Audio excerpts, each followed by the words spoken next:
Hello and welcome to Pathonomics. This is my first attempt at a video, and we are talking about the Twitter's recommendation algorithm, which got released in full, open sourced on March 31st. And I've had some time to look at it, and there's some parts which are better than I expected, and some parts which are exactly as I expected. And we're going to talk about what makes it good and bad, and try not to dive too deep, but maybe catch a little bit of code as well. So the first question that's important to address before we start is, what is even the criteria for what makes a good social media algorithm? So I want to pull up some notes here. So we talk about algorithms in college. We talk about efficiency. You sort a trillion numbers quickly. Great, you've passed the test. But here the question is not efficiency. It's, does it do the correct thing? And defining what the correct thing is, or is itself a challenge? It's the majority of the challenge. And what should the goal of the algorithm be in the first place? So things like efficiency or understandability, while valuable to look at, is not really the issue here. Understandability is an issue because if it's hard to understand, likely it is doing something strange. Like good algorithms of this sort should be very legible, like as legible as, say, like the Bitcoin algorithm, but it's not. So Elon's goal, or one of his many goals, is, does the algorithm improve unregarded user minutes? This is an okay goal. There's lots of good in this, in that this specifically targets on kind of the world. It specifically looks at a user. It says, do they enjoy spending time on the site, even after reflection? Looking back at their years on the site, would they look at that with positive emotion? This is a good goal. It's hard to A/B test it. It's hard to measure it because you can't wait for years for users to look back. You can sometimes A/B test by asking people to move away from Twitter and see what they feel, or use it more and see how they feel. But I think there's other goals that are worth looking at that are in kind of the similar style, but not exactly unregarded user minutes. I'll talk about contractual fulfillment and incentives. But before that, there's a big part of what I would consider the algorithm that isn't published. And this is a big kind of transparency question. And that is, what are the criteria for the A/B tests that determine algorithm changes? So I've worked for Bing, I work for Amazon, and people can make all kinds of changes to the algorithm, and nobody's going to agree on what's a good change until they test it. And test in production, get some users on the old one, get some users on the new one, and then look at metrics, which may have gone up and down since then. So the first question is, what are the metrics looked at within the A/B tests? And what is the decision criteria of which metrics are the most important for these A/B tests? These are not published, and these are in some ways quite important to understand how this algorithm arrived in the first place. So when people say Twitter optimizes for engagement, it kind of does in terms of its the internal optimization loop. Maybe looking at engagement and saying, okay, more engagement on this tweet means it's a better tweet. But also it's important to look at the external optimization loop to see of comparing two algorithms. What is Twitter's developers' outside view on these? Are we looking at the likes? Are we looking at time spent on the site? Like, if they're looking at likes, then this is a good thing. If they're looking at time spent on the site, this is a bad thing. That's basically my thing. Partially because if likes are probably more correlated with unregarded user minutes, than time spent, which is maybe negatively correlated with algorithm.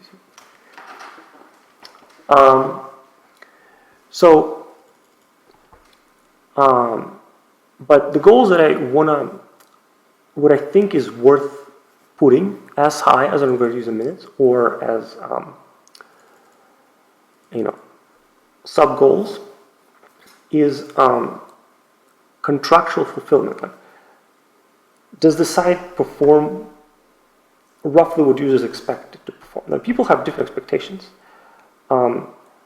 but one example of where it violates this expectation is that it pushes a lot of outside of your network recommendations on your feed. Now, maybe people expect that, and maybe people like some of it, but the complaint that I see, and I also have, is that the out-of-network tweets, there's too many of them. So it doesn't do what people expect. The second question of expectations is more of it's unclear what a like does within the algorithm to the user. Now, open sourcing is a good step towards understanding this, but it's not legible to you. Like, what does this like represent in terms of the relationship? How does the relationship alter between me and the person I'm liking? So it is important, but I would say that the most important thing for me is, and then for the world as well, is what incentives does the algorithm produce? Does it incentivize good behavior? And good behavior is a number of related things. I don't mean like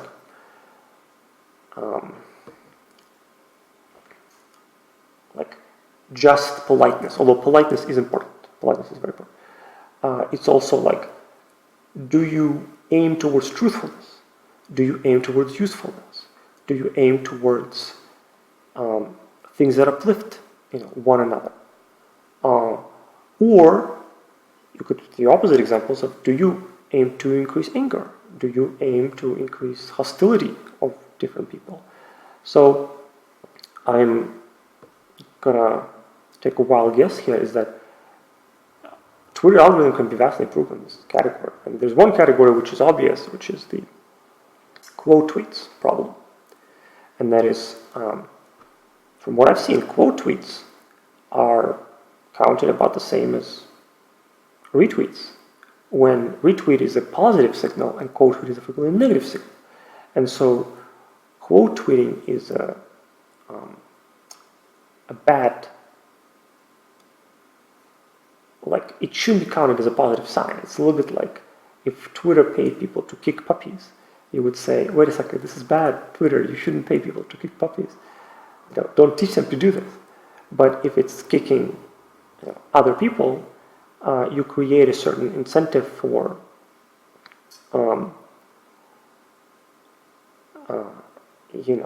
hate engagement to propagate. And I think that's bad. Now, there is a question that some people might ask to me as a critic of like, oh, you can criticize all you want, but can you build a better algorithm? And so yes, I can. So if you're Elon looking at this video and you want to go the easy and cheap way to fix your entire site, then I have implemented a superior ranking algorithm for Twitter. It's based on a proprietary implementation of TrustRank, which is my invention. It's called Cozy Twitter, and it's an extension. If you're reading this after reading or listening to this after April 3rd, it's not going to work because Twitter API is blocked and behind the unreasonable paywall. But yes, I have an algorithm which solves all of these problems effectively: contractual fulfillment, incentives, and optimization structure of society pretty well. And it does it at a fairly cheap cost. If you don't count the exuberant API call pricing. So yes, I can definitely make a better algorithm. I will not talk about what that is. I will talk about ways that Twitter algorithm is like worse than this. So one sign of what makes kind of a core algorithm good or bad is whether you need ad hoc improvements. So, there's a lot of talk about censorship, right? There's a lot of talk about some people want to censor other people on Twitter.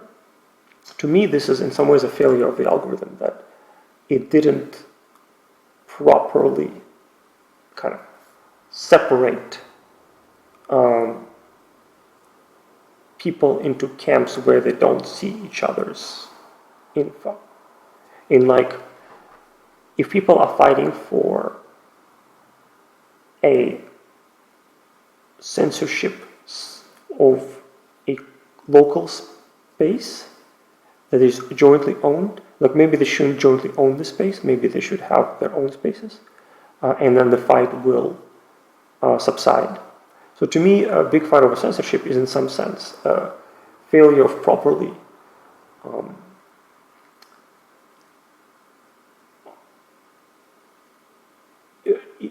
there's too many incentives to block people on Twitter from Twitter's own power level.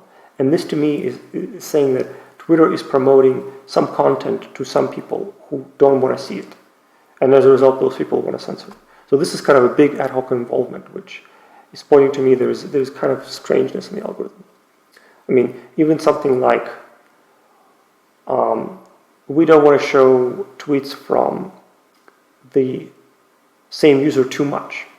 There's an ad hoc change after the core algorithm. It's like, wait a second, if this person is tweeting a lot and they're really good, why don't you want to show it? Why isn't diversity already a byproduct of a previous function that's already working correctly? If you need to add it, it's not working correctly. So this is the kind of questions of there is a lot of problems in the core algorithm if you have to patch it a lot at the end. Okay, and then the question of what makes a good algorithm is how does it actually affect society? So there's a lot of talk about social media actually hurting people's mental health. And Zuckerberg went in front of Congress and said, look, passive consumption of Facebook hurts people's mental health, or something along those lines. And there's very few follow-up questions to that, which to me is wait, what? Can this be measured? Can you do A/B tests on, if people quit all social media for 2 weeks, do we see a marked improvement in their mental health markers? And I think some people have done these tests and they have said yes. And so this to me is pointing that something in the algorithm is actually pointing to a certain destruction of people's expectations of what discourse ought to be. And this is specifically related to passive consumption, so it must be a situation of people who are not very heavy users, who are reading stuff and getting discouraged for some reason. So this feels to me like an algorithm problem, believe it or not. This feels fixable as well at the algorithm level. And the other part of the optimization of directionality is the question of is society as a whole getting more cohesive as a result of this algorithm? Are people liking each other more after interacting with Twitter? Or, do you go on Twitter, you get angry, and then you come back to life, you're still angry, and then you hate the people who you've talked to, who you brought closer together, who you brought farther apart.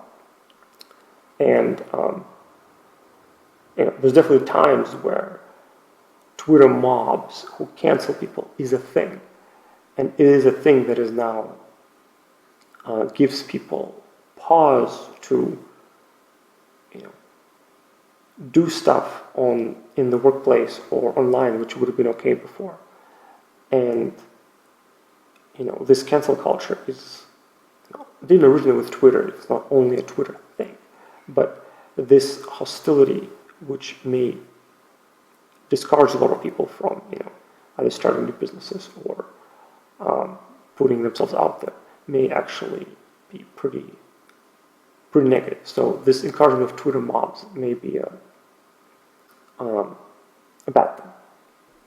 Okay, and then there's also a question of ranking where it's what are you ranking? Tweets are being ranked, Is that the right thing? Like, do you want to rank conversations? Do you want to rank people? Do you want to rank communities? Okay. So things I'm not going to talk about is which team is the algorithm on. There's people trying to look for, is Republican, is Democrat in the code base, and maybe they'll find something, but it seems like they found some debug features which were related to that. And then people were looking for kind of gotchas of, is this biased towards my team or against my team, so I can go complain on Twitter about it. I don't think there's much of that, and nor do I think, like, Elon probably fixed a lot of that, if there was any, before open sourcing. And I think the questions that are remaining is far more meta questions of, like, how do we manage the power level differential between power users and new users? Or how do we manage trust? Do we propagate trust to the network, or is every light the same symbol of trust? Or how do we manage time? What is the decay of time? And these are very important questions, and these affect society if you make a pretty substantial statement on them. Okay, so next thing, we're gonna go through this blog post, and that'll be the end of part 1. Okay, so our recommendation system is composed of many interconnected services and jobs. Why don't we have one service? Like, and I know it's a lot, but like philosophically, I would love for this to be a single service, single job too. So you can like separate all the business code from the efficiency code and like know what exactly is happening. But okay.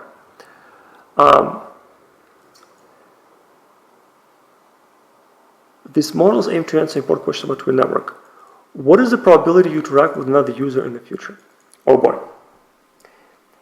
So this question already is poorly posed, because the probability that you will interact with another user in the future depends on the algorithm itself. It's not an isolated like thing in there. It's not like the probability of rain tomorrow, which is unaffected by what you're doing right now. Or maybe it is affected by what you're doing right now if you do something drastic. But you know what I mean. The situation here is, if this is what you're computing, you are doing some self-referential thing that is extremely hard to evaluate. Now, what I think they may have meant is that what is the probability that you interact with this tweet given that we show it to you? Which is a far more reasonable question to compute and a far more reasonable thing to have in your network. But this depends on the algorithm itself. This is it's a bad idea to do this unless you really know what you're doing. I don't think they do.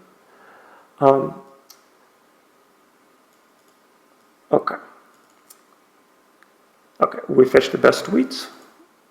We rank the tweets. Okay. Apply heuristics and filters. This is again an example of if these are overly complex, something may have gotten wrong at these 2 stages. Okay, look at the custom thing. This is actually less complicated than I thought, which is a good thing. This could be much worse. But we have in-network things. We have kind of out-of-network things. We have their like main ranker, which combines the 2, and then we have kind of their ad hoc heuristics finished. This is a good graph. I like it. Okay, so today for you, timeline consists of 50% network tweets and 50% out-of-network tweets. What? Why? Like, really? Why is this so high? This is not what I want. If I want somebody, I'll follow them. Like, you could follow so many accounts. If I like somebody's and I see their tweets, like, this should be like 10%, 5%. Like, is this a target that was decided through a hard code? Or is this an emergent property of other algorithms? Because if it's an emergent property, I bet there's a bug in some of the issue. This can't be the proper way to, like, manage things. Like, this is what people complain all the time. Like, something is wrong if this is the case, basically. Okay, let's do the in-network thing. In-network shows largest common source and aims to deliver most relevant recent responses to follow. Okay. A real graph is a model which predicts likelihood of engagement between two users.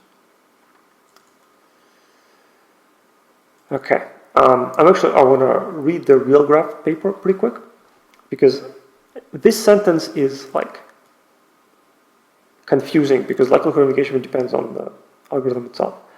The real graph paper is a little bit more sane.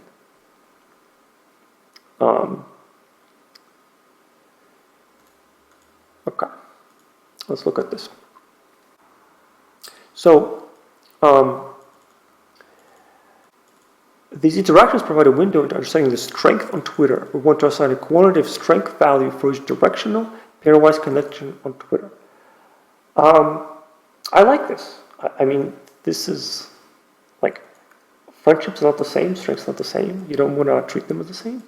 The idea here is good. Okay. I wish they would like talk less about the implementation details and tell me what exactly it's doing. Okay. Okay. Let's look at edge features. One direction follows, two direction follows, mutuals, SMS follow. Okay.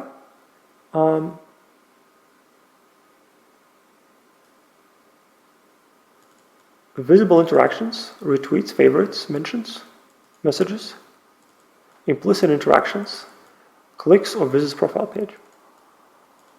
Why is visits profile page a thing? Like, is this like a common interaction? Like, is this a thing like worth like arising to optimize for? Like, if I know somebody, I'm not going to visit their profile page very often. Like, maybe I want to see the latest tweets, but maybe I'm relying on the For You file. Like, this is a very strange thing, like, I'm going to visit people who I don't know. Like, this is not a great thing to have. We'll come back to that question. Okay. We calculate all the times the frequency, intensity, and recency interaction when it happens. This is important. A daily exponential delay interaction count. Okay. So this is the big question for Twitter of what it wants to be as a social network. This is a big question of how it sees itself in the future. Is this a news sharing site, or do you want to be an everything app? Okay. Elon wants to be an everything app, and I will tell you, you're not going to be an everything app with a massive delay of daily exponential interaction count. Okay, well, let's come back here. What is happening here?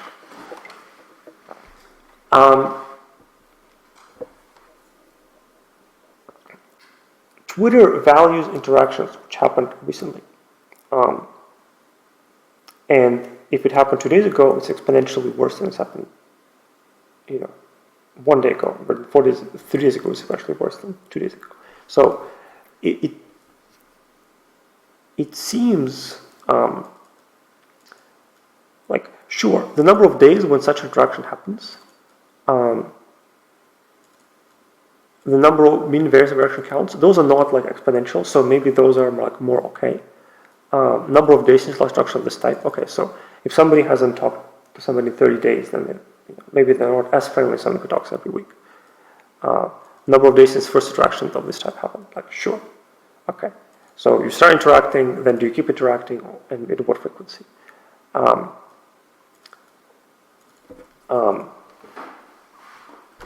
like these all sound good, but like the moment you start getting exponential decay, and we'll also get into another feature.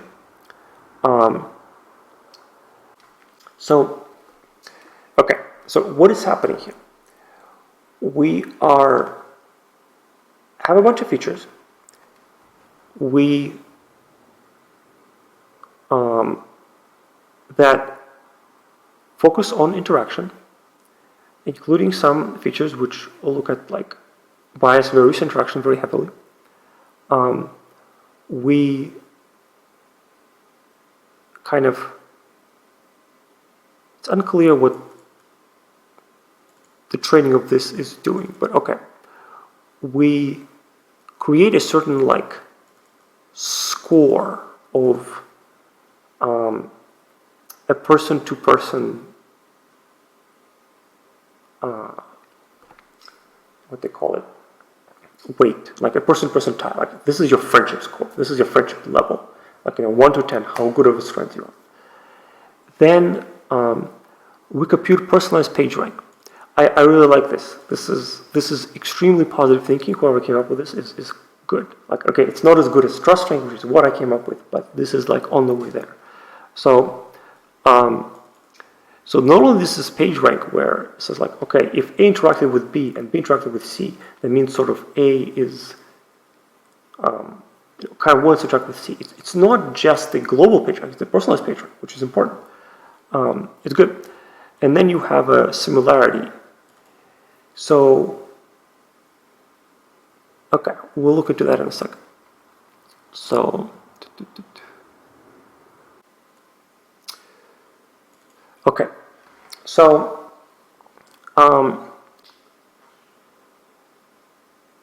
you have this kind of, PageRank is a good algorithm. PageRank is basically a implementation of what we call status, right? Like a local status question of who is cool in your community. However, the issue is the input to this is gone through this real graph edges, which is highly biased towards recent interactions. So as a result, this status function is extremely biased towards people who interact with the site all the time, which may be what Twitter wants as an addicting platform, but this is not like a platform for like casual users. Basically, it's very hard to gain status if you're a casual user because of like everything runs through stuff like exponential decay interaction count. Okay. Okay, it's a little hard to understand what exactly this is, so I'm going to skip this part. This looks about evaluation of individual features, which is okay. But what I would love to see, and actually let's take a look quickly at the code for okay, so to create the labeled data set, the algorithm first selects a set of candidates interaction, identifying all edges that were active during a certain time period. Enjoy this candidate with a set of labeled interaction that occurred 1 day after the candidate period. So again, this is what I'm talking about. Like, it's it seems like to me that if you interact with somebody on Monday, Wednesday, Friday of every week, then this algorithm will not pick it up as an interaction at all, effectively. It's like you have to interact with somebody Monday, Tuesday, Wednesday, consecutive days. And then it will sort of learn that, okay, you guys' interaction actually matters in some sense. So this 1 day after the candidate period is an extreme bias towards interactions which occur in consecutive days. Again, which to somebody like a casual user who does not want to be on Twitter all the time is, it's not friendly to this person. Like, maybe do 1 week after the calendar period. Okay, asking an active user to log in at least once a week, that's reasonable. Every day, I don't think it is. So maybe Twitter is not built for non-casual use. Maybe that's not what you want. But if you want to be like a more inclusive platform to all types of interaction, or people who social network doesn't have to tweet every day, then you want to change this, or like do some sort of decay, which is not a big decay. So let's see. We're actually going to end part 1 because it's already been 30 minutes, and we'll continue in part 2.